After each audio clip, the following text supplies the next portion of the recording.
La mutation des rédactions, elle va s'accompagner de façon à la fois progressive, avec de la pédagogie, en expliquant qu'il faut dédramatiser, parce qu'au fond tout ça est peut-être une chance et une opportunité pour les rédactions que de se diversifier, aller sur du multimédia. Aujourd'hui, on ne peut plus faire que du print, il faut aussi intégrer de la vidéo, du son, de l'infographie, des dossiers. Voilà. Et c'est une formidable chance, au fond, pour nous, journalistes, que d'aller vers cette mutation des rédactions, parce qu'elle nous oblige, cette mutation, à se poser des questions sur ce que l'on doit faire, doit proposer. Et tout naturellement, il faut que les rédactions s'adaptent en proposant une nouvelle offre à de nouvelles demandes de nos lecteurs, nos internautes, nos téléspectateurs ou nos auditeurs. Je ne suis pas sûr qu'il faille former les journalistes à tous les savoir-faire et je suis sûr que tous les journalistes ne sauront pas tout bien faire et en tout cas qu'ils ne pourront pas tout faire en même temps. Moi, l'homme orchestre, le Rémi Brichat du journaliste, je n'y crois pas une seconde.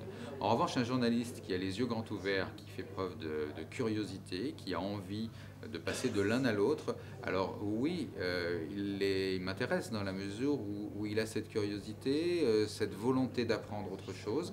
Il faut l'accompagner avec de la pédagogie, bien sûr, parce qu'on ne peut pas tout faire, encore une fois, ou en tout cas on ne peut pas tout faire bien.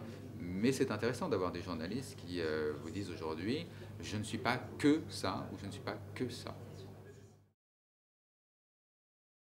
Les solutions concrètes, on n'ira pas, pour reprendre une image, à quelque chose de rapide et qui relèverait de l'expresso. Je pense qu'il faut effectivement que ça infuse tout doucement. D'abord, arriver à convaincre les journalistes, les rédactions que tout ça est nécessaire et qu'on vit dans un monde où ça va un petit peu plus vite, ce qui ne veut pas dire qu'il faut aller toujours plus vite, mais on ne peut pas vivre totalement isolé. Ça passe par de la pédagogie aussi, ça passe par de la dédramatisation. Tout ça n'est pas grave, tout ça est une formidable opportunité. Donc il y a quelques règles à mettre en place, oui bien sûr, il y a quelques passerelles à mettre en place entre les différentes rédactions, entre le print, le web, avec des outils simplifiés, parce que la technique, il ne faut pas qu'elle rebute les journalistes. Et je suis vraiment intimement persuadé que ça va prendre un peu de temps, mais qu'au bout du compte, on aura un métier qui sera riche et qui pourra rebondir pour pas mal d'années.